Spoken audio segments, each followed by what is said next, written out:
She's just coming out of nowhere from consciousness and creating a whole big universe for him. For him. And he is witnessing, he is looking, he's enjoying her creation. It's just like how men and women are supposed to be. That she creates a whole big, beautiful family for him and he enjoys that family. A man cannot live without looking at his wife and his children and the whole creation. He cannot live. Similarly, a woman feels very incomplete. As long as, until the point that you realize the Shiva and the Shakti together inside you, if you realize the Shiva and Shakti together inside you, then you are Ardhanareshwar and you will see your own witnessing. You will be your own witnesser. But for normal people who are on the process, the completion happens when there is a when there is a perfect partnering. And it doesn't happen normally because of ignorance. We are all ignorant.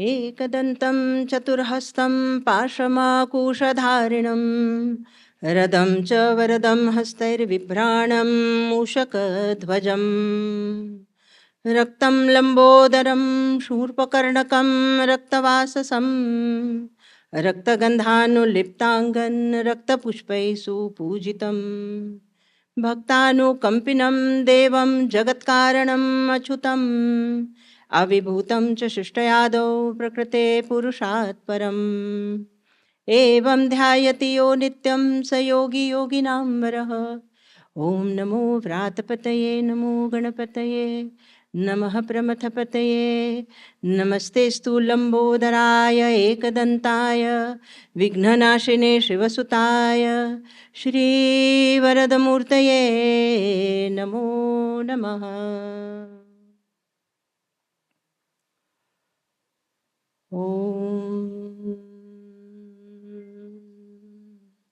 ॐ गणानां त्वां गणपतिं हवामहे कविं कविनामुपवश्रवस्तमं ज्येष्ठराजं ब्रह्मणा ब्रह्मणास्पतानः शृण्वन्नुतिभिः सीदसाधनम् ॐ महागणपतये नमः। अग्नायाहि वीतये घृणानुहव्यदातये निहोता सत्सि बर्हिषि सुरूपकृतुनमूतये सुदगामीव गोदुहे जुहुमसीद विद्यवी महो अर्णः सरस्वती प्रचेतयति केतुनां धियो विश्वा विराजति ॐ भूर्भुवः स्वः ॐ तत्सवितुर्वरेण्यं भर्गो देवस्य धीमहि धियो यो नः प्रचोदयात् ॐ त्र्यम्बकं यजामहे सुगन्धिं पुष्टिवर्धनम् उर्वारुकमिव बन्धनान् मृत्योर्मुक्षीयमामृतात् ॐ।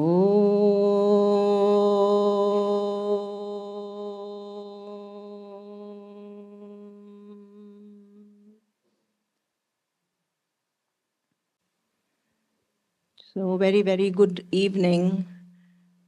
The silence that you feel after the chants, you know, the absolute silence that you feel in your heart, the peace that you feel in your heart.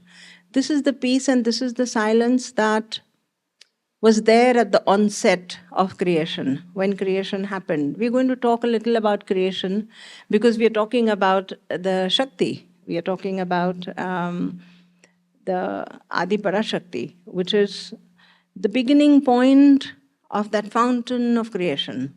She's at the beginning point, at the sprout, you know, where creation begins. So this silence was what was there in the universe. Before anything was there, there was nothing. No human beings, no trees, nothing was there. Just this silence, this pulsating silence, this Shiva. We call it He.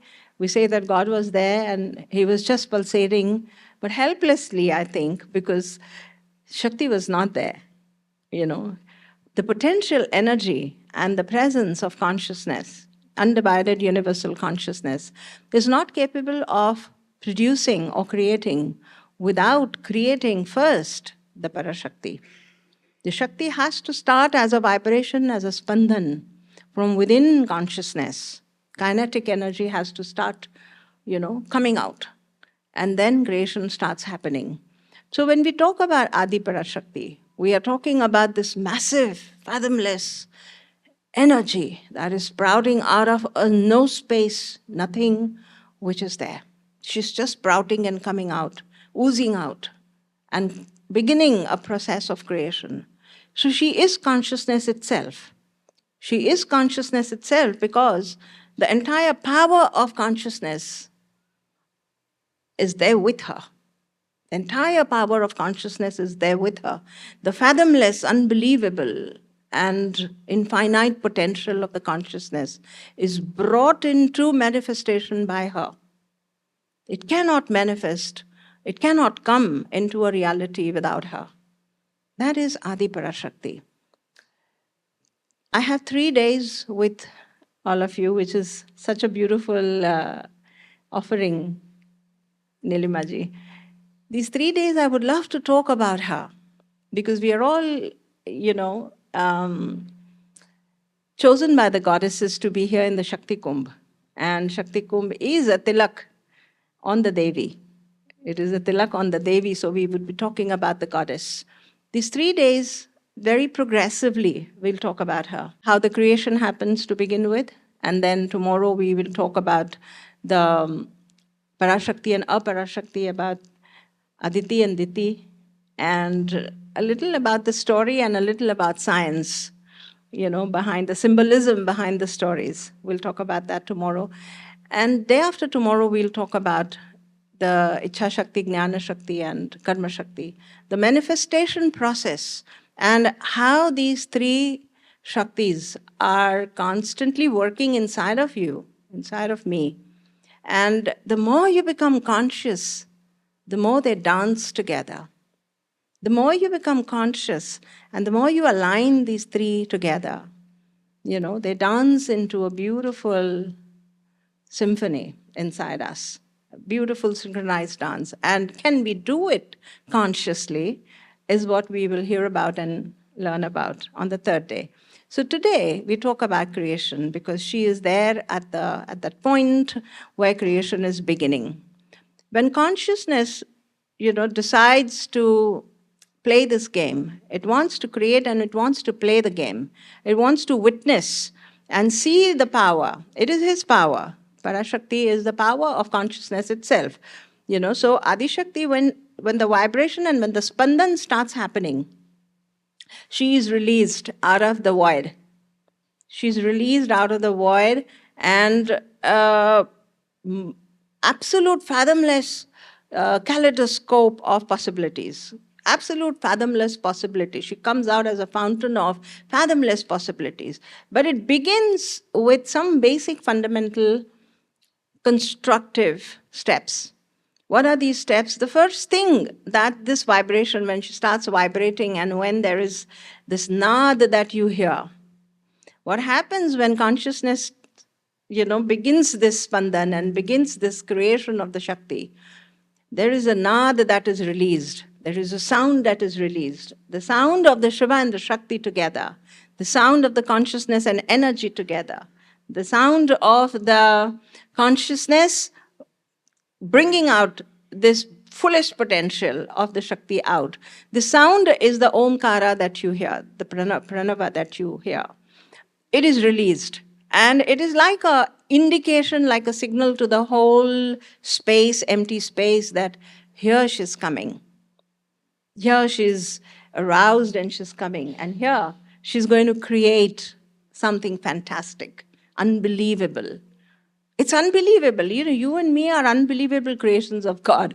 It's so, at a minutest level, when you think about how are we breathing automatically? How is the food going in, getting digested? How am I blinking automatically? How is my heart beating automatically? We are not consciously involved in anything, but it's all happening. Everything is happening. All organs are independently functioning as if they have a Shakti sitting inside and, functioning. We are only involved in stupid things. Our ego is only involved in stupid things outside, and we think we are body managing and finance managing and work managing. Things are happening.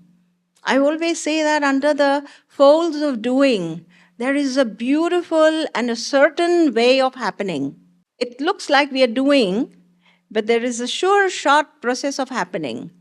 Look at your own body and you'll understand it. You eat different things in your supplements and food and this and that, and you think you're keeping healthy. You will be healthy if you have to be healthy. And even if you're eating supplements, if you have to fall sick, you fall sick. So there is an automated something inside, and Shakti is responsible for all of that, inside of us and outside of us. Look at the galactic picture.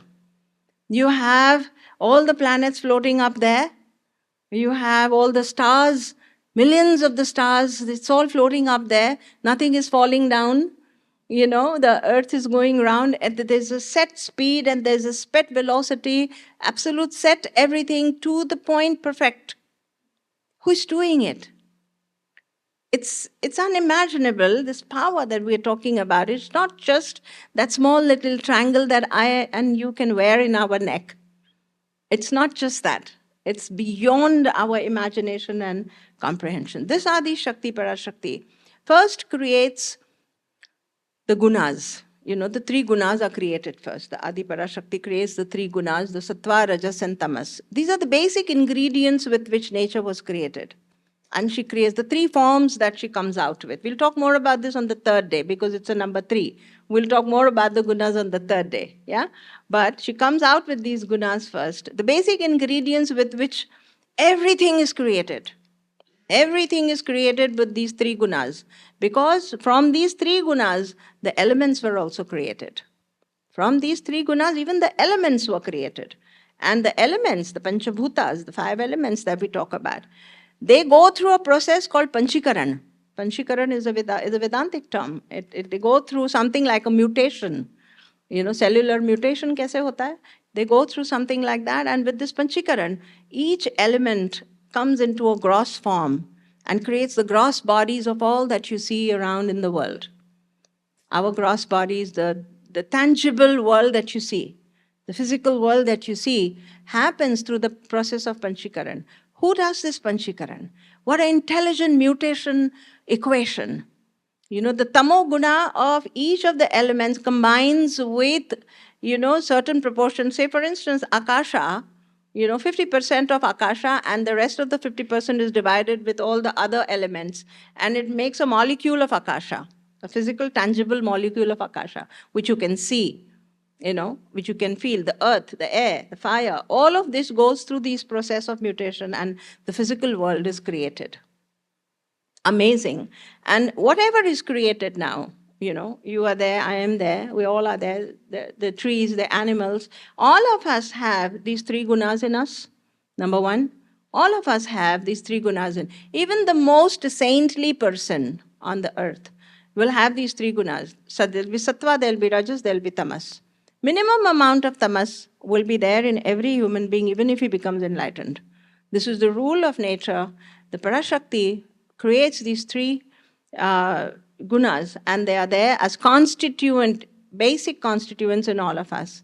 Consequently, the Panchabhutas. Because that's what the body is made of. That's what our organs are made of. That's what the whole system is made of. And then she herself flows into our system as prana. She herself flows into our system as prana.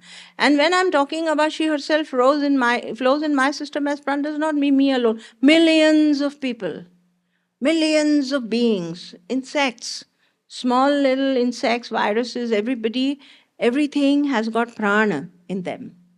So your body, our body, is made of these three things that are predominantly working. A, consciousness, which is the he, she, the prana, and the matter, that is the Panchamahabhutas. We are all made of only these three things. So when we die, what happens when we die? The soul goes out, that means the consciousness goes out. The energy also follows. When Shiva leaves, even Shakti leaves. When Shiva leaves the body, Shiva is the Brahman or the consciousness inside. He stays deep into our heart chamber, deep into the Hriday, into that small space inside our body. It's the centric point. It doesn't mean that Shiva is not here, not here, not here. He's there everywhere. Consciousness is there everywhere in the body, but the centric point is in the hridaya. That centric point of consciousness is in the hridaya. That's the activation point there. And so Shiva is there when he leaves the body. Shakti also leaves the body. Then what is left behind is only matter. Just the matter. So we burn the body or we bury the body because there's nothing left there now. The prana has left. The soul has left. So we are all made of only these three things. When we understand the functions of how the Shakti works in the universe, you will respect your body. You will respect your life. You will value your life. And you'll treat every moment of your life with so much of deep reverence and love because she's functioning in you. I'm very conscious when I'm functioning, when I'm moving around. I feel that there's a goddess in me and I treat her with love. I don't abuse my body, I don't abuse my mind, I don't let wrong things come in my head. So I feel I have to treat her with a lot of love and reverence. When you become aware and when you get initiated, I say these talks are initiations. You are chosen, blessed to be here, to be initiated to this thought of living life. That each moment of your life, you're carrying the Devi in you. You're carrying the Shiva in you. Can you and should you ill-treat yourself in any way? Can you and should you ill-treat anyone in any way? Because there's a Shiva and Devi everywhere. Right? So when you understand Adipara Shakti, you understand that she is at the beginning of creation, and the creation is her. It's like fanning. She's fanning into, splitting into various beautiful facets of energy, various beautiful facets of energy. And she carries the power of consciousness in everything that she functions. She carries consciousness, consciousness does not penetrate without her. It's almost like a beautiful romantic relationship between consciousness and energy. Like Shiva and Shakti, if you understand, what a beautiful romance. He is and she's becoming. He is and she's flowing. He's following. And without him, she couldn't be because she sprouted from him. And without her, he can't do anything. It's such a beautiful couple. It's such a beautiful understanding of the he and she concept, I feel, that when you understand this, then you understand that I wish human beings could understand this ethos and could live perfect marriages and perfect unisons, If you understand the Shiva and the Shakti concept and you understand how they work, it's an inspiration, it's an indication how human beings should be living, how two people should be living. One stands like a mountain and other flows like a river. One is the power. Udgam hota hai mountain se. The Ganga ji is born to the Gangotri. She's just coming out of the mountain from nowhere.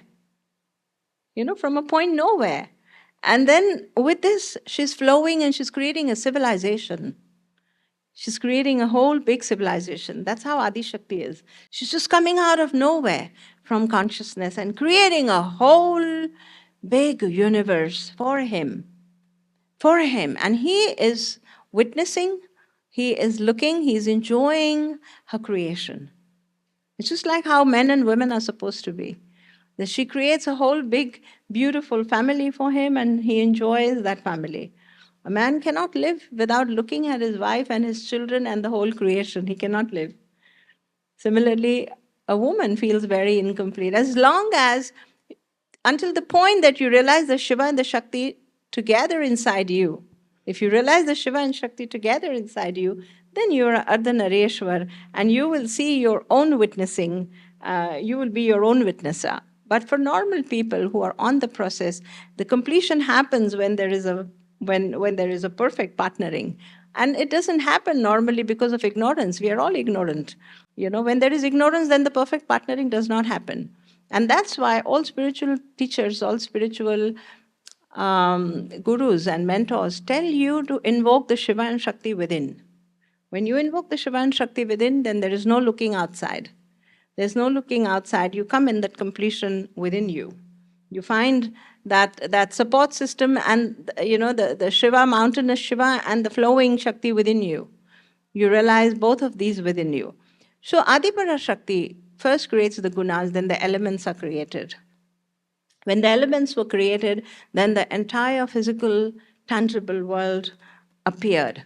And then, this whole hierarchical society, the whole hierarchical universe, not society, the whole hierarchical universe was created. That means the consciousness element or the soul element went through different stages of evolution and process to create more and more, better and better, better and better beings, which like was endless.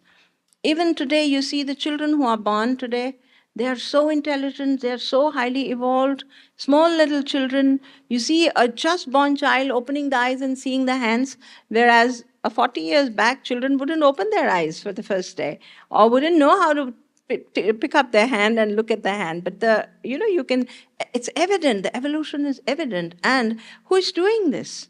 This is happening with the energy, and this is happening with this whole Shiva and Shakti, creating more and more, more and more, more and more.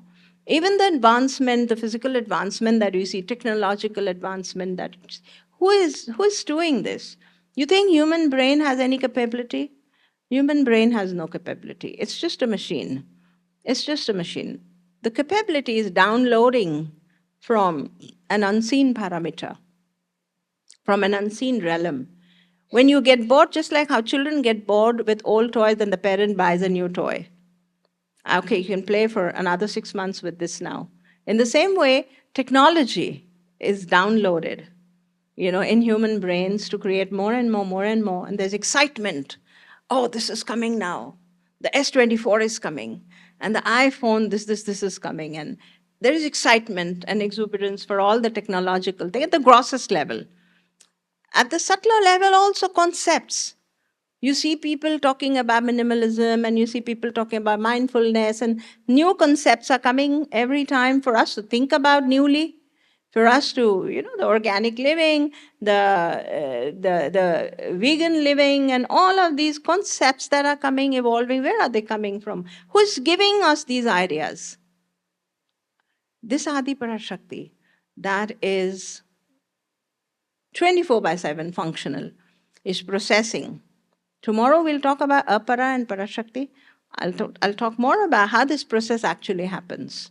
Yeah, but today, to get a gist of what we're going to do in the next 2 days, I would love you to just think about, when you go back to your rooms, just think about, oh my God, everything is so automatedly happening.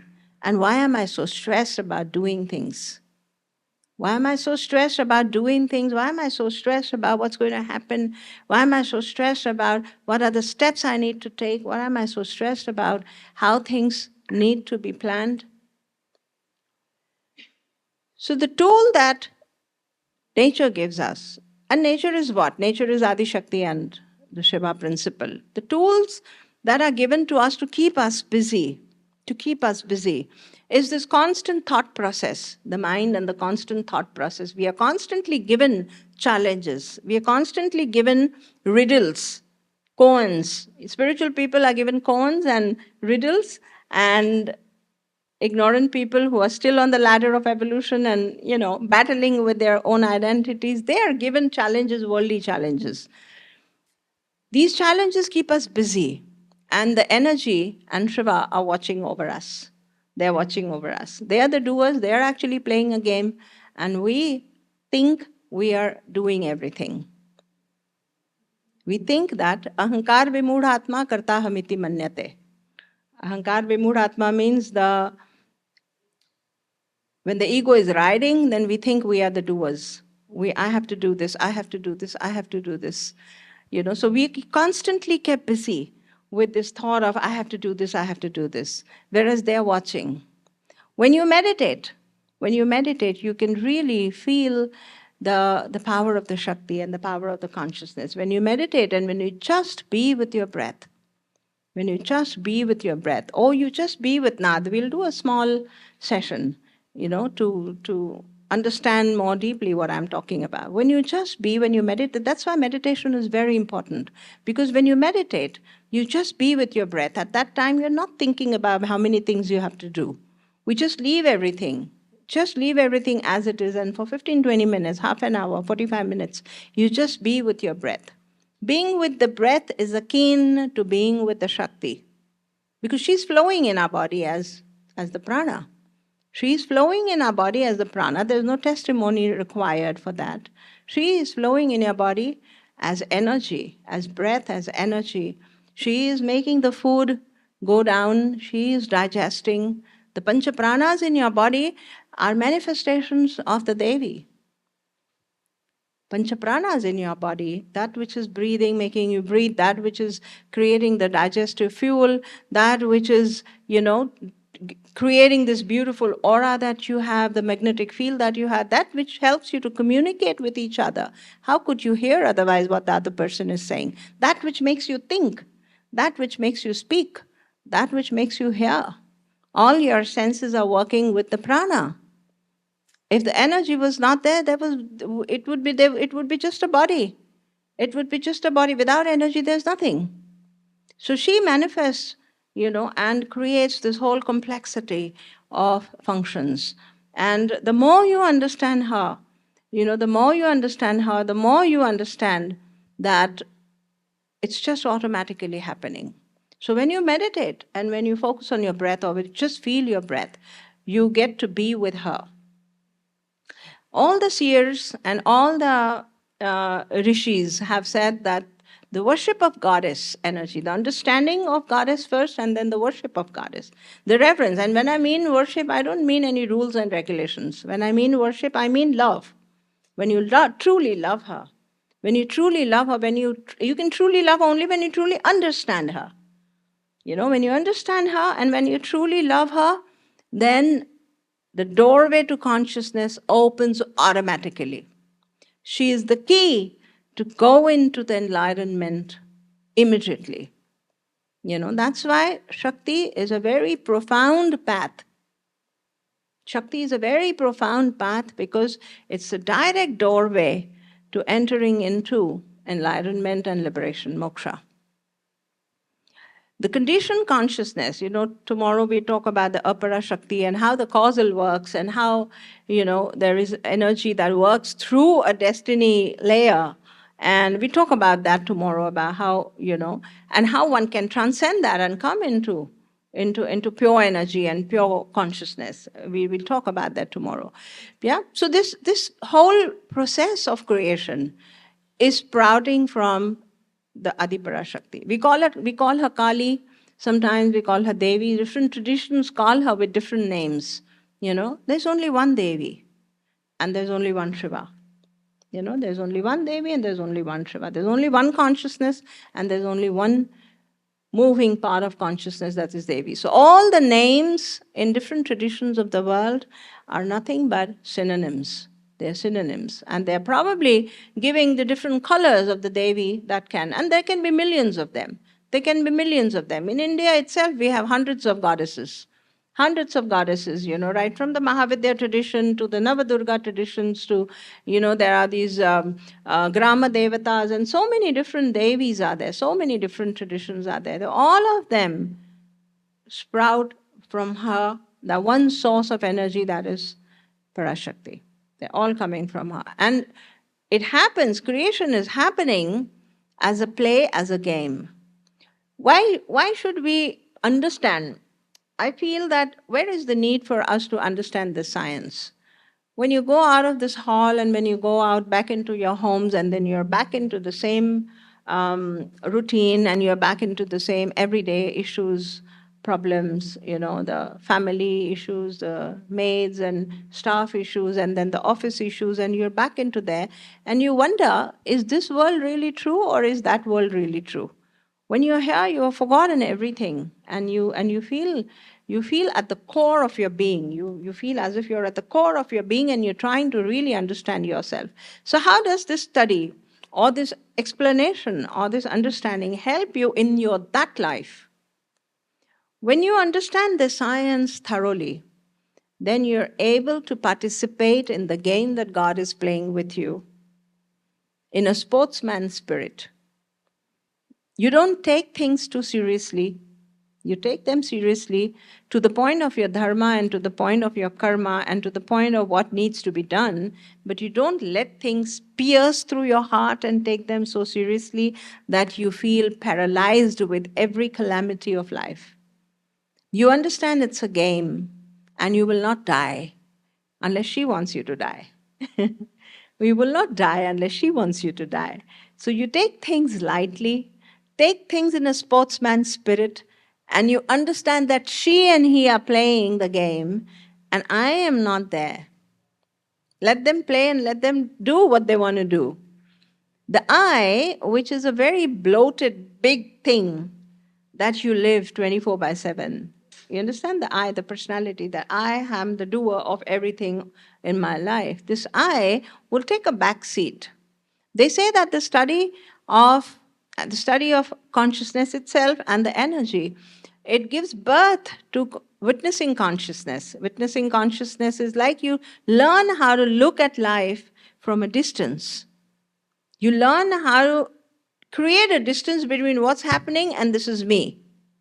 A little distance so that you're not slammed into it or you're not pushed into it. This safe distance between what is happening and here is me, in this safe distance, you're able to invoke peace, you're able to invoke the right decision, the right action, and you're able to invoke, or rather see, what's happening from a distance. You are there in that scene, but you create a distance, and from this distance, you're able to be stationed in her, in the energy, in consciousness. We say you are able to be entrenched or hinged into consciousness. You don't lose bearings of who you are. You don't lose bearings of who you are, right? So, Adi Shakti or Parashakti, invocation into your body, and the constant reminder of how she is there with you all the time. How does one do this? How does one do this? The easiest method is to practice nada. The easiest method, they say, is to practice nada. Nada is the chanting of Om. You practice the chanting of Om because that is the sound from which beginning, nature was beginning, from where creation started. The practice of nada helps you to activate the Shakti inside you and helps you to remain with consciousness. It's equivalent to meditating. It's just equivalent to meditating in terms of energy. When we meditate, what happens when you meditate? What happens when you meditate? What is the science of meditation? Meditation means you're stilling your body first. At the gross level, you're stilling your body. Then you're keeping your focus on something. Either you focus your eyes somewhere, or you're focusing on your breath, or you're focusing on a mantra, or you're just not thinking and you're just being there as if you've just pressed a pause button and you're in a standstill. What happens when you do this? The energy which is moving in great speed in your body slows down. It slows down. The more you meditate, the more you sit in the stillness, it slows down and it loops back into consciousness. The energy which sprouted out of consciousness goes back into consciousness. In those moments when you're meditating, it slows down and comes in close proximity of the consciousness. And that is when meditation happens. Which means if you slow down in your energy when you're closing your eyes, meditation happens. As long as the energy is moving, the mind is working, the head is working, meditation does not happen. All right? So, because we find it difficult to meditate, many of us find it difficult to meditate, the practice of nada helps you to activate and purify the energy system. It helps you to meditate. You can do a 5-10 minutes of nad and then sit down and you'll feel the silence very easily. Very, very easily. All right? So we'll do a small session. We'll do a small session, a 10-15 minute session, 5 minutes of nada and 10 minutes of meditation. Okay? All right. So with your spine straight, you can have feet on the ground because you're sitting on the chair. Feet on the ground.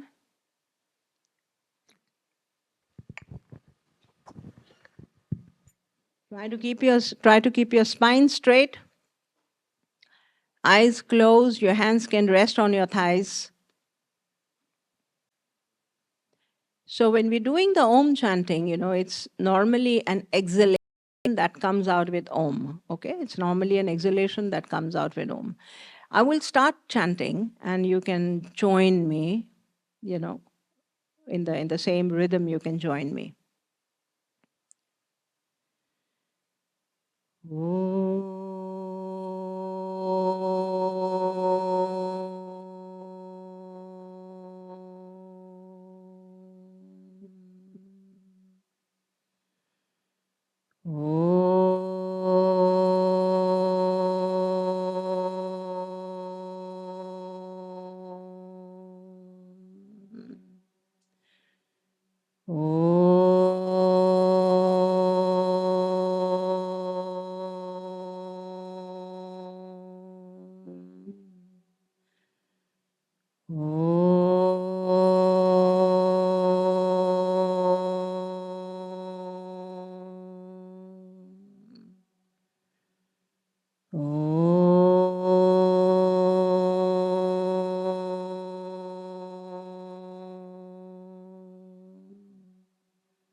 Everyone.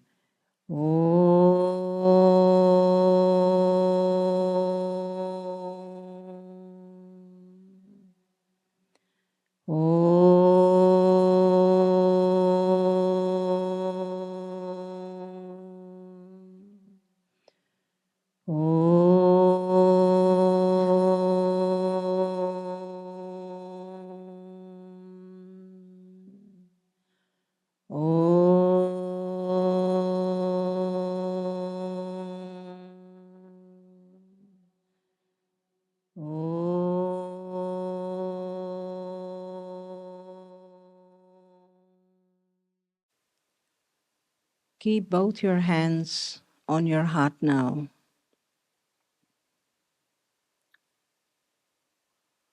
Deep gratitude and deep realization of this beautiful, no thought, no mind space. Take your attention again to the center of the heart, where you saw yourself sitting in the light. Visualize beautiful goddesses here in this point, coming out from that one point that was sitting there. So many goddesses coming out and coming outward from this lighted space and disappearing into the darkness of your heart. All these goddesses, the various forms of goddesses that come out and sprout out from that one center, from that one Shiva, they go and spread all over in your body and take their positions in different parts of your body, functioning as powers, functioning as important powers that run your whole system flawlessly. Deep gratitude for this beautiful vision, deep gratitude to all our teachers and masters, and deep reverence for the divine goddess who resides in us.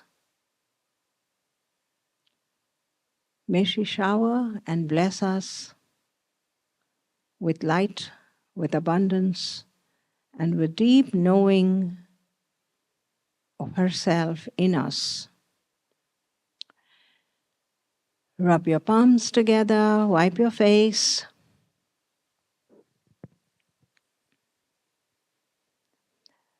Cover your eyes and then open them.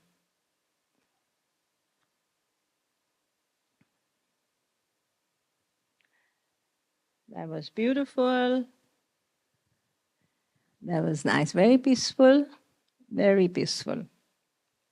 Participates in this creation and how you are involved in all her actions, how you are involved, and how we misunderstand, her doing is our doing, and how we get lipped and completely soaked in ignorance because of our wrong understanding. It's very important to understand functions of our body, functions of our mind, functions of our intellect, and the function of the energy in us to be able to appreciate and surrender to this divine power. Misconceptions and ignorance makes us the doer, and the doer is always sick. It's always sick.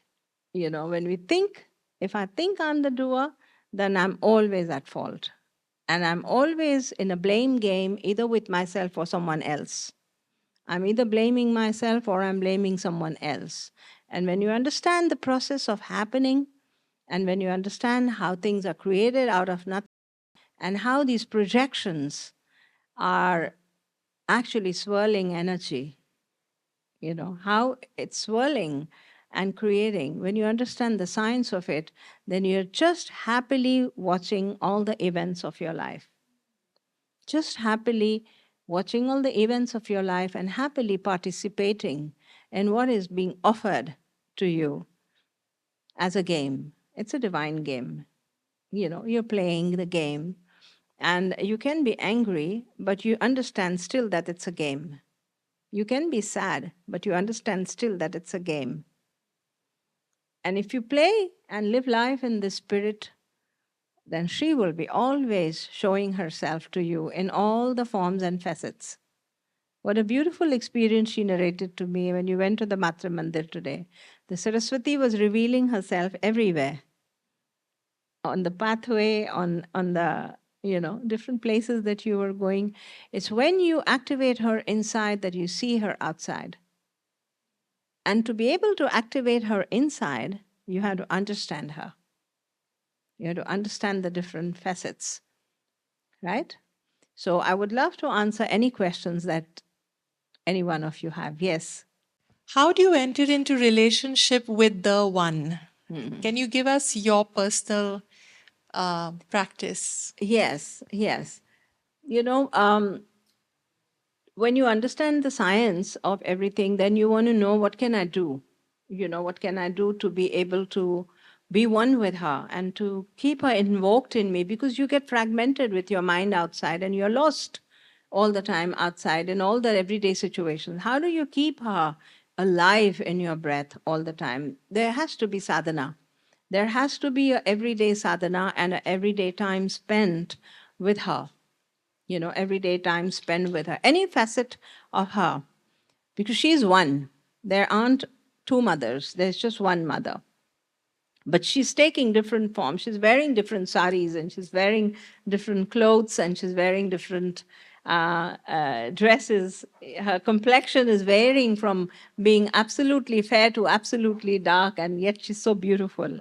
All the facets. So, whatever you align with, whatever form of goddess you align with, you must choose either a picture or an idol or an icon that represents her to begin with. Because your brain does not understand the formless so easily. It'll take time for you to reach to the formless. It'll take time for you to reach to the formless acceptance of her 24/7. So when we are babies on the path of worship and devotion, then an icon is important. And japa, or doing rosaries, with mala, take on a japa, very simple Devi mantra. The best part about Devi invocations is that there are bijakshars, there are bija mantras. Bija mantras are so simple, and they are, full of the entire potential energy of the Devi. You can choose even bija mantras if you don't relate, if culturally, if you don't relate to, doing Sanskrit mantras, you can take up bija mantras. And these bij mantras are available, everywhere. And you don't need to be formally initiated to start doing these mantras. You can sit and do it with love. There is a precondition to doing sadhana, according to me. And that is you should be in love. It's very important to be in love with that power. And there's an intense seeking to know you. I want to know what is God. I want to know what is her. I want to go and see her. That intense seeking, when it is there in the heart and when there is love, without any fear,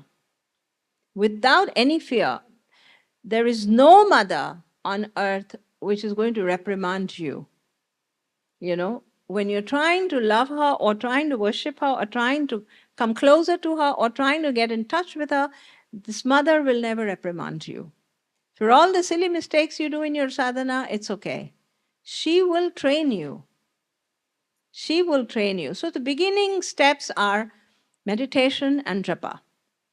Meditation and japa regularly. At least out of the 24 hours, 1 hour of practice should be dedicated to knowing her and seeking to be with her. Knowing her and seeking to be with her. So this 1 hour of practice could be split into a little meditation, a little japa. Maybe you sit and sing there, hum there, sit and do a little nad there. Read out something beautiful for her. Open conversations with her. Open conversations with her. In that conversation, it's just you and her.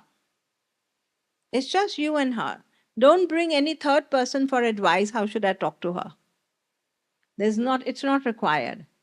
When you're sitting with the divine, it's just you and the divine. It's just you and the divine, and talk to her. We call this a process of upasana. In India, we call this a process of upasana. Upasana is upasana. That means you take the second seat and the first seat she's sitting. Let her sit on the higher seat, you sit on the lower seat, and you have a te with her. Talk to her about every day. And this ideally should be done in the evening, but you can do it in the morning also. Evening, because you've gone through a tough day. Let's say you're working in the corporate, you're a business person, you're going through all the high tides and the low tides in business. It was a tough day for you. Evening, just unwind completely and surrender everything at her feet. Put your head down. There are physical movements which are important as a part of your expression. If you're sitting like this, you feel like an idiot and you look like an idiot.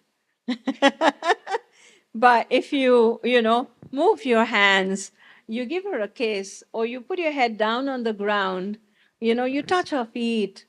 You know what I mean? Physical expressions are like mudras.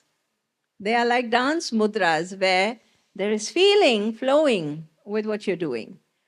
So relax and let go of that rigidity and talk with expressions and develop this habit of sitting with her every day. A little in meditation, a little in conversation, a little reading something. If you can't read the Sanskrit stotras, read English poetry. I would love to read an English romantic poem for her. My romance with God. Every Hindi film song which a hero sings for the heroine can be dedicated to God. You just imagine in your head that I'm singing this for him or her, and you find a lot of sense there.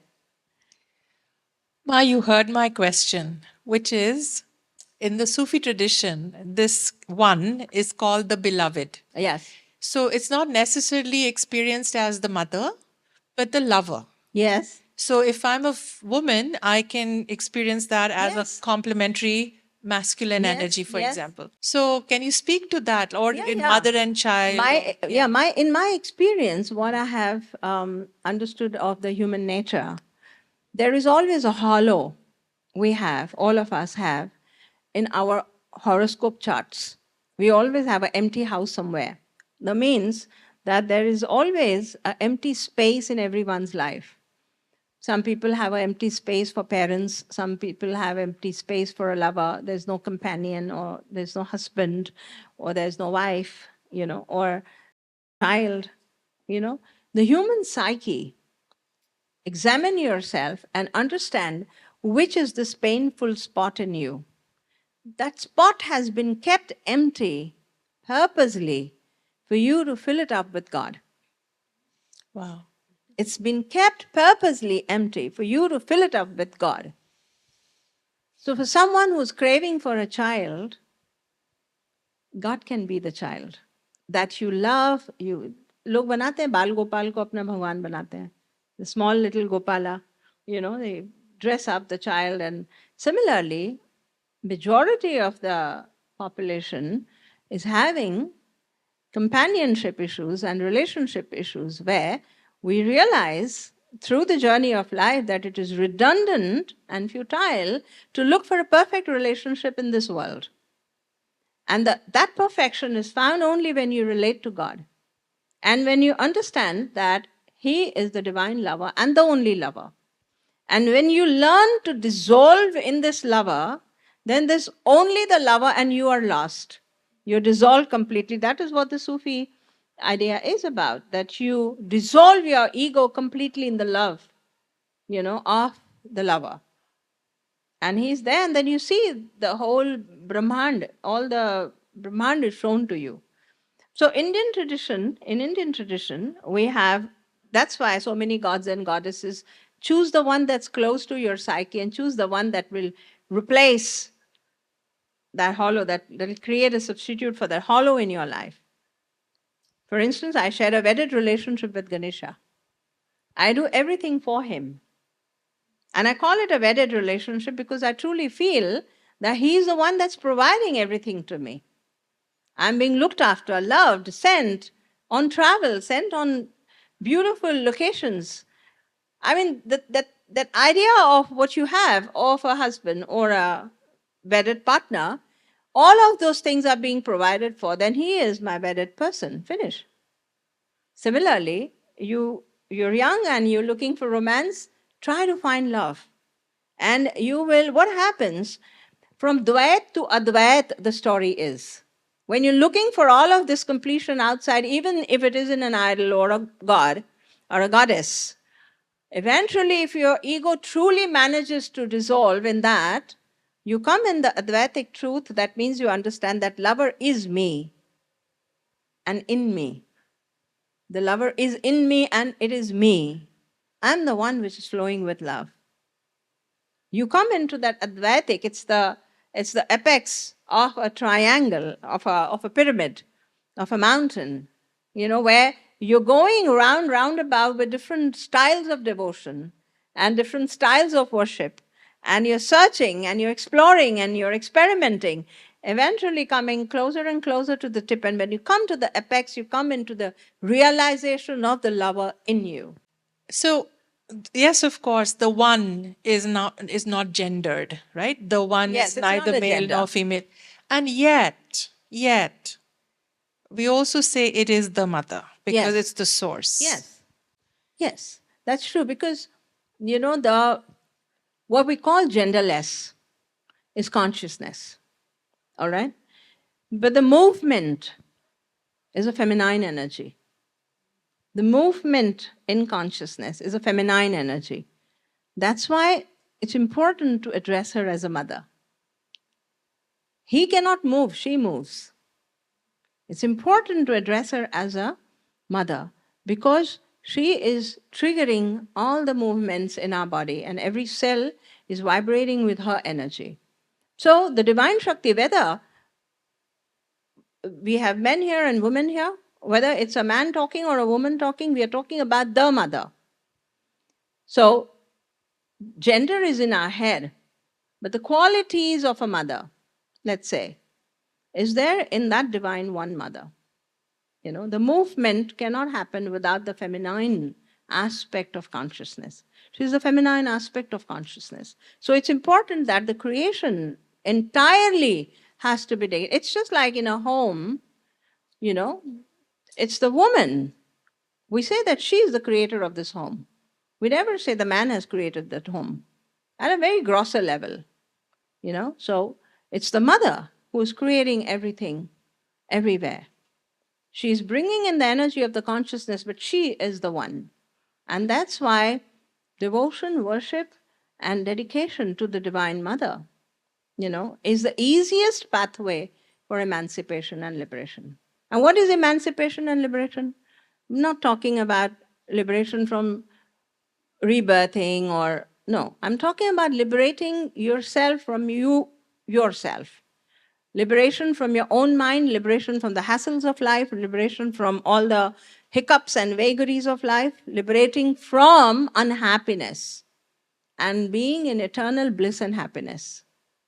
Because in bliss and happiness, you truly come in alignment with her. I have two questions. Can we call it mother father? That's the first question. Because in many cultures as well, is one mother father, but it's the mother father. Yes. So it's not just a mother, it's not just a father, it's the mother father. So that's one. The other one is I travel a lot around the world, and so many people have issues with one. When we say we are one, because most people don't get it. I mean, I have 5 fingers. It's not one finger, it's 5. And then if it's Yeah, he was. it's 20. Yeah. So I wonder if there is a way to call it many instead of one, call it many. So can we extend through Shakti one into many that become one in order to play with the unconsciousness of the number one? Because the more we repeat that we are one, we separate more because people don't understand. So we might be one at the consciousness level, but at the material level, we are many. So I was just reflecting, and you can give us some tips. Yeah, it's coexistence. In India, we have a concept of Vaishwanara. Vaishwanara is like, imagine that the whole universe is like one human body. All right? And we are all cells in this human body. We are all cells in this human body. We are living together. There's coexistence. And each of us, by choice of our soul and destiny, we have chosen some part of this Vaishwanara. Some of us are in the feet of the universal being. Some of us are in the eyes. Some of us, like me, I live in the heart of the Vaishwanara. I love to be in the heart. And some live in the anus also. And there are people who live in the hands. They're working all the time. So we are all cells. And we are moving. All of us are moving. Like cells are moving all the time. So the whole idea about we are one comes when you look at this Vaishwanara from a distance. Then we understand that we are just one and a part of this Nara, this being. And when we are in the Vaishwanara, then I am seeing so many other cells, and then I am in that multiplicity of my own understanding. So it's all about distancing yourself and watching, witnessing. That's why I say it's like a pyramid. Pyramid, or the more easier analogy I always use in the class is that of, when you're flying in an aeroplane, when you're going in an aeroplane, when you look out from the window and you look at the landscape below, slowly the houses are disappearing, the green patches are disappearing, and slowly you're in the clouds and there's nothing there. There's nothing down there. Whereas when you were down there below, there were cars and there were roads and there were men and there were buildings and there was so much chaos. So when you look at this whole creation from a distance, from a height, there is only love, peace, and grace. There's no noise, there are no human beings, there's nothing. So we are one when we look at ourselves from a distance, but we are fragmented and many when we are in it. On the ground floor, there is chaos and there is lateral thinking. From the first floor, you can be a little detached and can talk to everyone. From the 5th floor, you can just see, smile, wave. And from the 10th floor, you need not look at anybody at all. You understand? So the more you distance yourself in your awareness, the more one you become. And the more you are in it at the ground level, you are splitting. So it's actually a projection of light from your consciousness, which goes as a laser beam initially, where there's one point of creation and there is no multiplicity there. But when it goes and expands into a whole big ray of lights, spectrum of light, then there is fragmenting and there is multiplicity. So they say that we all have the freedom to go to that center every day. Imagine you're going to the 10th floor, the 100th floor of your building and looking at life from there. Your children are playing, your husband is there, all the people are there, they're all shouting, but you have nothing to do with it. You're on the 100th floor. And enjoy the scene from there. You have that freedom to go into your heart center every day and take this visual. It helps you to discord and detach with all that is, and it helps you to come into the oneness of all that is. Am I making sense? Okay. The corollary to that, Doma, is it sometimes called spiritual bypassing nowadays in modern Yes, terms, yes. or it's called dissociation? Yes. So what's the difference between the two? What you're describing and what would be spiritual bypassing? Spiritual bypassing, see, the modern words, they all come from the West most of the time, and they still talk about the gross and the subtler level, but never the causal level, never the deeper level. You know, even the Western psychology or it's still rooted in what is physical and what is mental, but not beyond that. You know, whereas Vedanta, talks about drashtabhav. Drashtabhav means that me in me, which is watching the me all the time, is not like distancing myself at all. It's not moving away from me at all. It's like almost creating another being. My consciousness itself comes out of my body as awareness. And the me in me that watches the me all the time is like there is another me walking with me all the time. And this one is always smiling, and this one looks at me angry, crying, lecturing, whatever. So this awareness, what we call witnessing consciousness, drashta, in the Vedanta, is a very deeper term than spiritual bypassing or discording. Very deeper term, because it is actually another entity you create out of yourself that remains hinged with the consciousness all the time and is never at the mercy of life situations. It's consciousness itself. Drashta is the consciousness itself. You get my point? It's a much more deeper concept, much more deep, this thing.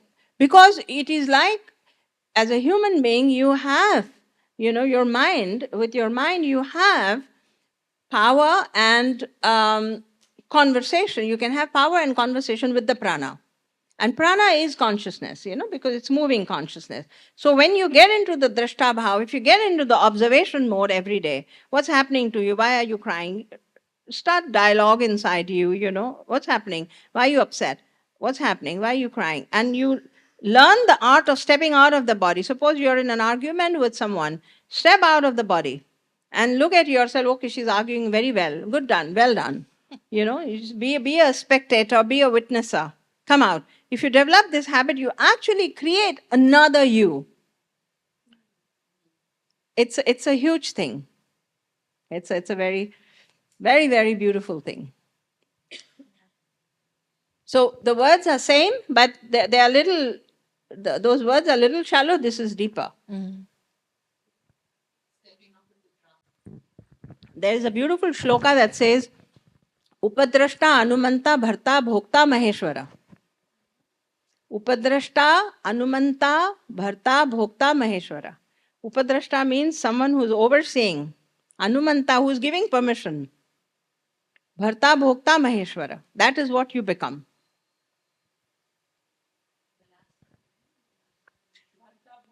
Maheshwara. Yeah, the one that is experiencing, the one that is giving the experience, the one that is getting the experience. And this is the Maheshwar that I'm. It's for the awareness. The awareness that stands out becomes almost like, the other person, that means you are actually playing everything and she's watching. It's profound power of consciousness that actually becomes another you. And this is supposed to be a Jivan Mukta. This is the word that the seers use, हमारे यहाँ जितने ऋषि हैं, all the rishis in India, they use the word Jivan Mukta. Jivan Mukta means you have conquered the life. You have conquered life. So there's one you which is going through the destiny and is going through all the events of your life, and there's another you who's so mukta, who's so liberated that nothing is affecting her at all. And she's, in fact, smiling and watching everything. Yes. The game is an interesting concept for me, and one that I'd love to adopt. Where I live in Sydney, Australia, there's a lot of clearing of land of the beloved forest, and they justify it by housing crisis, and I see a lot of animals dehomed. And I'm doing the good fight, I suppose, getting involved in politics. But I'm very sad. Like, I see the trees next door, they come down, and I haven't been able to not feel this deep, feeling it now, this deep sadness for the earth and the lack of respect for Mother Earth, the trees, the birds, or even recognition they're there.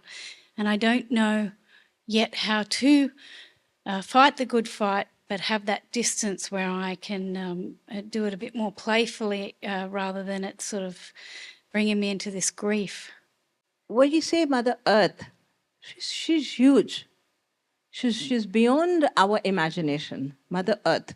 She's Devi Shakti herself. Yes. And she's huge, fathomless. In India, we say that the sum total of energy, that means the sum total of lives and souls which are there, it remains constant because it's consciousness energy and it's recycled all the time into different forms. So when we as children are playing here on earth and we're doing stupid things like cutting down trees and abusing nature and, there is this power which is watching us, and there's this power which knows how to set the children right. It's a game, and our divine parent is looking at us playing some stupid games, and they know how to set us right. We are their children, they know how to set us right. So, as a brother and a sister, you and me feel sad about what's happening, but we look up at the divine parents and say, please do something about this mess. And what responsibility I would take, I would at my end do the best I can. At my end, I would do the best I can. I would seek forgiveness for my brothers and sisters who are abusing. I could do prayers for the earth, and I would revere, respect, and, worship her every day. This is the only freedom. This is the only choice you have. And the rest of them, they will be enlightened by God. They would learn their lessons in the due course. And there's a balance of nature. You know what happened? A few years back, there were floods in the Ganga. I live by the Ganga in a small hermitage in Rishikesh. There were floods in the Ganga. The Ganga was overflowing, and Kedarnath, there was a massive destruction. Lots of houses and villages went into the earth, and people died, and horses and cattle, and it was complete destruction. I had an American and his friend. Both of them were with me for study, and they went on the bike to Kedarnath. They wanted to have a look, and when they came back, what they told me was astounding. So many. This was after about 6 months of that devastation. So many trees and plants and shrubs and everything was growing there. And they felt so much of peace as if they were sitting in the lap of Shiva. They went and meditated there. They felt as if they're sitting in the lap of Shiva. So what is the value of our human life? It's nothing in comparison to what Earth is. We're like small insects crawling on Earth, like small ants. As sad as you would feel, you see a tree cut down, that much sad I feel when an ant dies. The value of the tree and the ant is the same, it's not different. Similarly, we use antiseptics every day, we use sanitizers every day, we are killing microbes and viruses. Death is an integral part of this creation. And the overseer is the divine.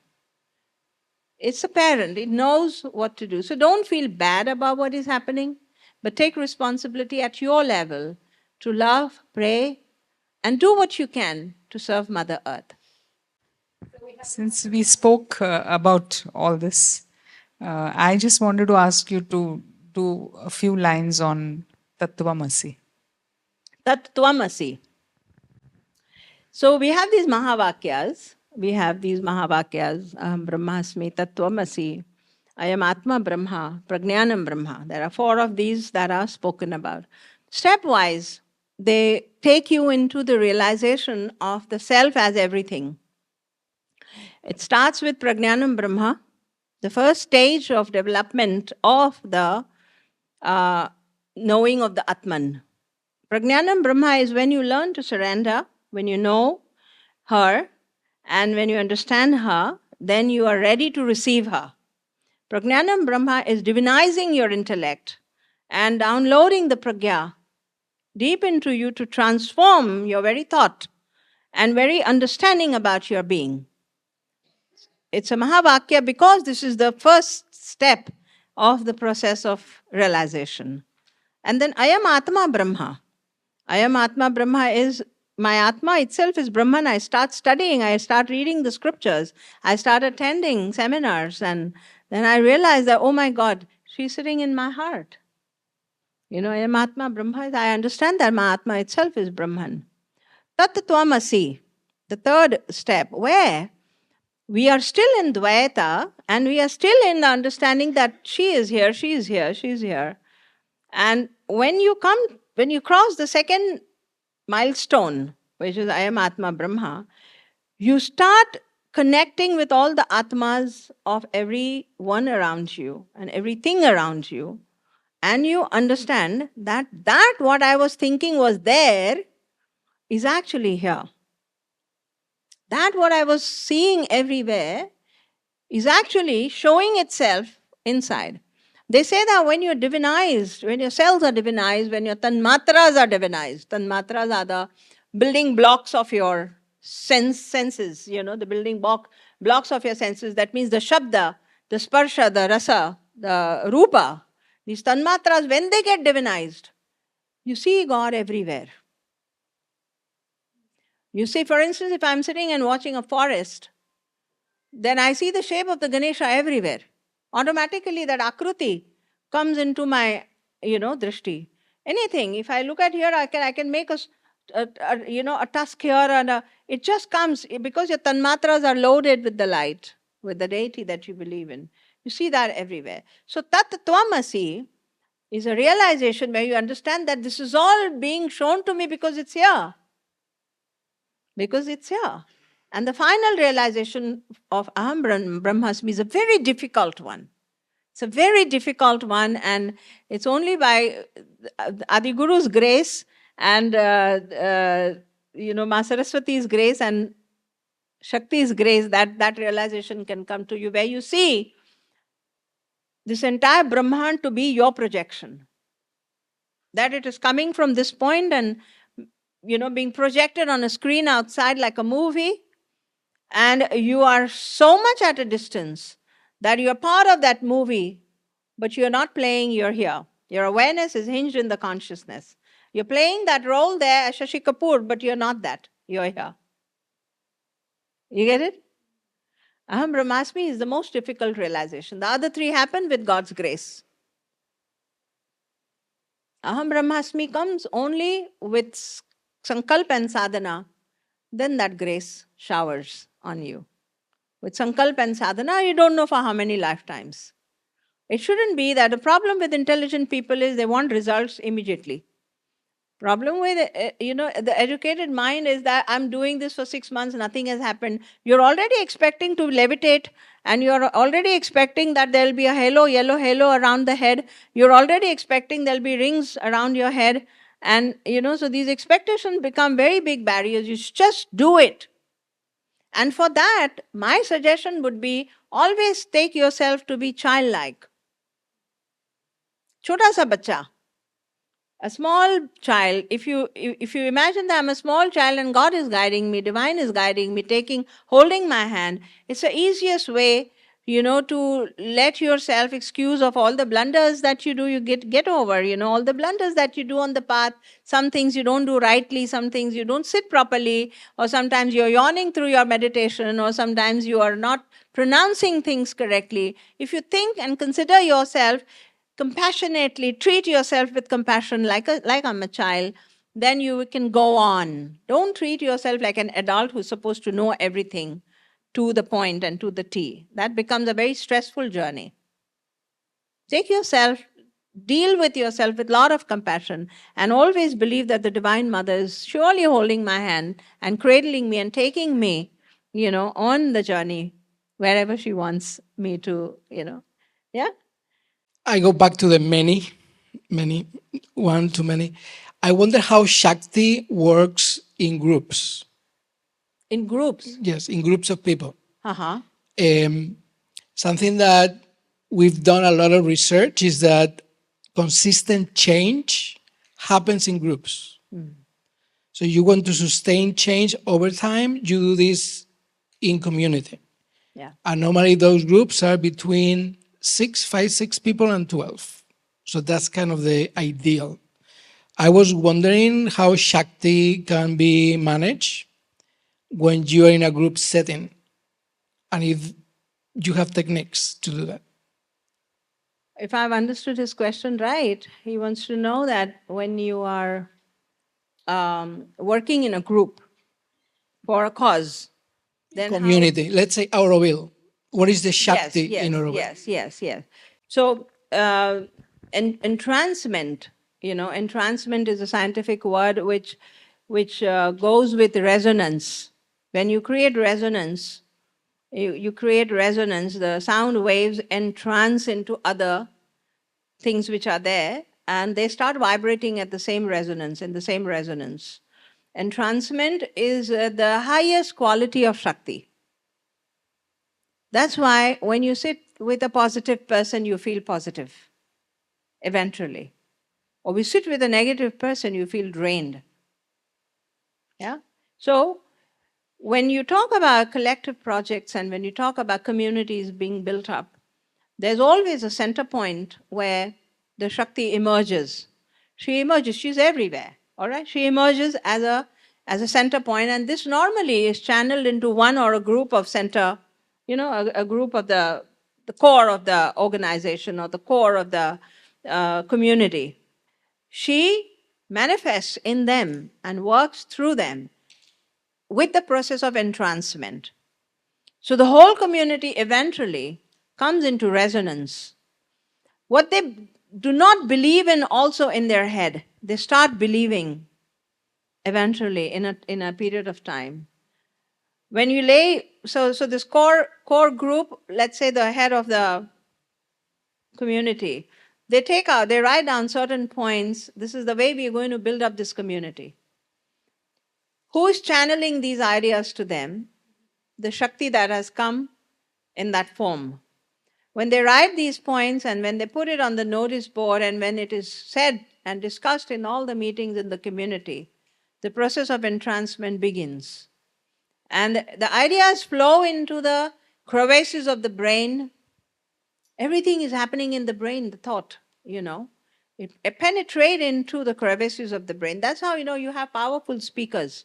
You have powerful speakers that can convince you within a second of something that they want you to believe in.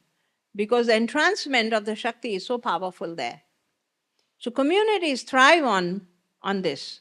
It's a vibratory field, a huge electromagnetic field of the Devi itself. That is working under the sheets of people who are apparently taking roles. Somebody is constructing, somebody is printing, somebody is planting, somebody is, the different roles that the people are taking in the community are all under the mesh of that electromagnetic field, the one field that the Devi has come up as. That's how communities work.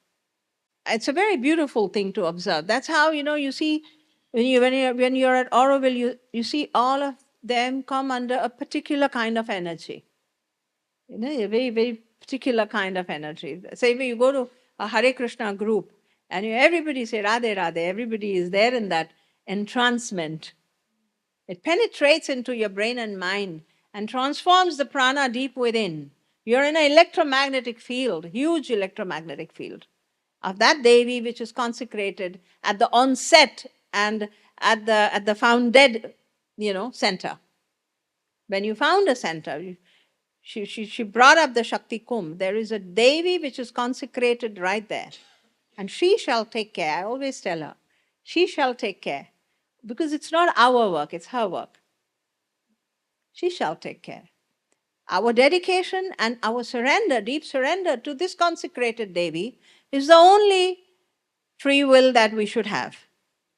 We have to not let our, thoughts and our conditioning come into, as interference in this beautiful energy pattern. Then you'll allow this consecrated Devi to work and expand. So that means in a community, surrendered people are important.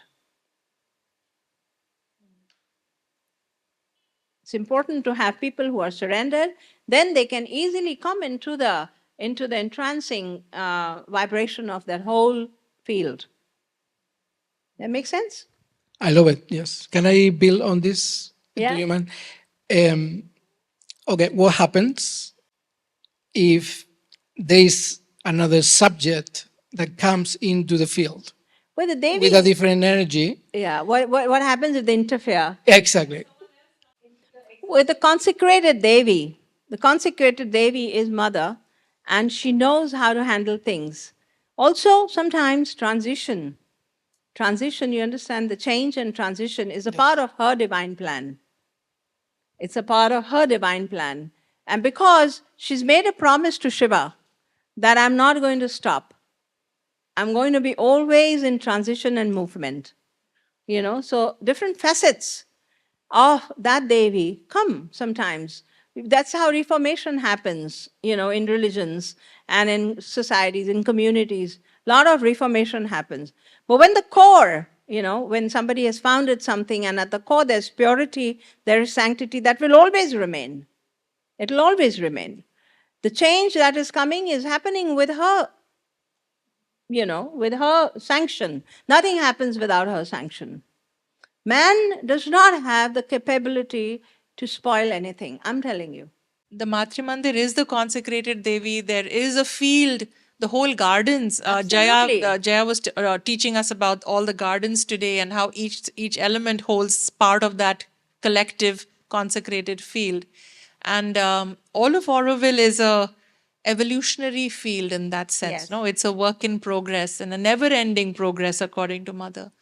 So yeah, I guess there'll always be ups and downs and what looks like, it's a difficult time, but It's like, we always think with the human brains. We can't think beyond that. That's a problem. And so we want that, the color of the Ganges should always be that emerald green. And when it becomes brown, then wow, from where is all of this pollution coming? And from where you get disturbed? The power is huge. When such buildings and such communities cannot be built by ordinary human beings unless the divine himself embodies into that body. They cannot be made. So when they can be made, something impossible can be made. The sustenance is the power, is the divine power as well. And so is destruction when the time is right. Things are created, they're sustained, and they're destroyed, and they're reformed. Again, destruction is not to be understood by the human mind with the limited understanding. Destruction word, the more appropriate word is recycling. Everything is being recycled and reformed and recreated and remolded into something beautiful. And at the core will always remain that Shakti which was there at the onset. It will never move from there. So it is happening with divine sanction. Each one, when you're a part of such a community, each one holds a responsibility to not critically look at it, but rather keep quiet and silent and to contemplate deep inside with a faith that Mother knows what to do. She knows what to do. And it will happen in the due course, the way it was meant. The divine plan is in the process of unfolding every moment. Human beings are not capable of destroying anything. I'm telling you this. All right? Anything else? We say a beautiful prayer for the Devi before we end. We do a Sri Suktam chant.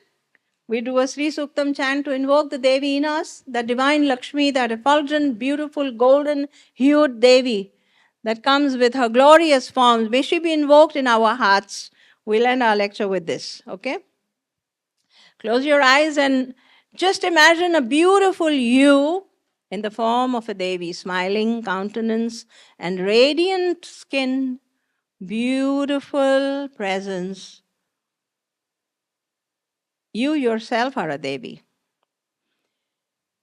Om. Om Hiranyavarnam Harinim Suvarnarajatastrajam Chandram Hiranmayim Lakshmim Jatavedo Maavaha Tamavah Jatavedo Lakshmi Banapagaminim Yasyam Hiranyam Bindeyam Gamashvam Purushanaham Ashvapurvam Rathamadhyam Hastinada Prabodhinim Shram Devi Mupahvaye Shrimar Devi Jushatam Kam Sosmitam Hiranya Prakaram Adram Jwalanti Triptam Tarpayantim Padme Stitam Padmavarnam Tamiho Pavaye Shriyam Chandram Prabhasam Yashasa Jwalanti Shriyam Loke Deva Jushtam Udaram Tam Padminimim Sharanamaham Prapadhe Lakshmir Benashtatam Tvam Brune Aditya Varna Tapasodi Jato Vanaspatistava Vrukshota Bilvaha Tatsya Phalani Tapasanudantu Mayantaraya Shtabahya Alakshmihi Upaitu Mam Deva Sakha Kirtischa Maninasaha प्रादुर्भूतोऽस्मि राष्ट्रेऽस्मिन् कीर्तिवृद्धिं ददातु मे श्रुत्पिपासाम्लां ज्येष्ठां लक्ष्मीं नाशयाम्यहम् अभूतिमसमृद्धिं च सर्वान् निर्णुद मे गृहात् गन्धद्वारां दुराधर्षां नित्यपुष्टां करिष्णीम् ईश्वरीं सर्वभूतानां तामिहोपवये श्रियं मनसः काममाकुतिं वाचमसत्यमशीमहि पशूनां रूपमन्नस्य मयि श्रीश्रियतां यशः कर्दमेन प्रजाभूता मयि संभव कर्दम श्रमवासय मे कुले मातरं पद्ममालिनीम् आपसृजन्तु स्निग्धानि चिक्लितव समे गृहे निच देवीं मातरं श्रमवासय मे कुले आद्रां पुष्करणीं पुष्टिं पिङ्गलां पद्ममालिनीं चन्द्रां हिरण्मयीं लक्ष्मीं जातवेदो मावः आद्रां यकर्णीं यष्टिं सुवर्णां हेममालिनीं सूर्यां हिरण्मयीं लक्ष्मीं जातवेदो मावः तामावह जातवेदो लक्ष्मीमनपगामिनीं यस्यां हिरण्यं प्रभूतं गावो दास्यो अश्वान् विन्देयं पुरुषानहं यः शुचिप्रयतो भूत्वा जुह्यादाज्यमन्वहं श्रीपञ्चदशर्चं च श्रीकामः सततं जपेत् पद्मानने पद्म ऊरु पद्माक्षी पद्मसम्भवे त्वं मां भजस्व पद्माक्षेन सौख्यं लभाम्यहम् अश्वदायी गोदायी धनदायी महाधने धनं मे जुष्टां देवी सर्वकामांक्ष देहि मे पुत्रपौत्र धनं धान्यं हस्तक्ष्वादिघवे रतं प्रजानां भवसि मातायुष्मन्त करोतु मां धनमग्निर्धनं वायु धनं सूर्यो धनं वसु धनमिन्द्रो बृहस्पतिर्धनम् अश्नुते वैनते सोहं सोमं पिबतु वृत्रः सोमं धनस्य सोमिनो मह्यं ददातु सोमिना न क्रोधो न मात्सर्य न लोभो न शुभामति भवन्ति कृतपुण्यानां भक्तानां श्रीसूक्तं जपेत् सदा वर्षन्तु ते विभावरी दिवो बृहस्य विद्युतः रोहन्तु सर्वबीजान्नव ब्रह्मदशोजहि पद्मप्रिये पद्मिनी पद्महस्ते पद्मालये पद्मदला यताक्षी विश्वप्रिये विष्णुमनोनुकूले त्वत्पाद पद्मं मयि सन्निधस्व या सा पद्मसनस्ता विपुलकटितटी पद्मतत्राय साक्षी गम्भीरावर्तनाभिः स्तनभरनमिता शुभ्रवस्त्रोत्तरीया लक्ष्मीर्दिव्यैर्गजेन्द्रैर्मणिगणखचितैः स्थापितः हेमकुम्भैः नित्यं सा पद्महस्ता मम वसतु गृहे सर्वमाङ्गल्ययुक्तां लक्ष्मीं क्षीरसमुद्रराजतनयां श्रीरङ्गधामेश्वरीं दासीभूतसमस्तदेववनितां लोकैकदीपाङ्कुरां श्रीमन्मन्दकटाक्षलब्धविभवब्रह्मेन्द्रगङ्गाधरां त्वां त्रैलोक्यकुटुम्बिनी सरसिजां वन्दे मुकुन्दप्रियां सिद्धलक्ष्मीर्मोक्षलक्ष्मी जयलक्ष्मी सरस्वती श्रीलक्ष्मीर्वल्लभलक्ष्मीश्च प्रसन्ना मम सर्वदा वराङ्कुशोपाशं भीतिमुद्रां करैर्वहन्ति कमलासनस्तां बालार्ककोटिप्रतिभां त्रिनेत्रां भजहमाद्यां जगदीश्वरीं ताम् ॐ सर्वमङ्गलमाङ्गल्ये शिवे सर्वार्थसाधिके शरण्ये त्र्यम्बके देवी नारायणी नमोस्तुते सरसिज निलय सरोजहस्ते धवलतराङ्कुश गन्धमाल्य शोभे भगवती हरिवल्लभे मनोज्ञे त्रिभुवन भूति करी प्रसीद मह्यम विष्णुपत्नीं क्षमां देवीं माधवीं माधवप्रियां विष्णुप्रिय सखीं देवीं नमाम्यच्युतवल्लभाम् ओम महालक्ष्मी च विद्महे विष्णुपत्नी च धीमहि तन्नो लक्ष्मी प्रचोदयात् श्रीवर्चस्यमायुश्चमारोग्यमविधात्ममान महीयते धनं धान्यं पशुं बहुपुत्रलाभं शतसंवत्सरं दीर्घमायुः ऋणरोगादिदारिद्र्यपापक्षुद अपमृत्यव भयशोकमनस्तापा नश्यन्तु मम सर्वदा भयशोकमनस्तापा नश्यन्तु मम सर्वदा य एवं वेदो महादिव्यै च विद्महे विष्णुपत्नी च धीमहि तन्नो लक्ष्मीः प्रचोदयात्। ओम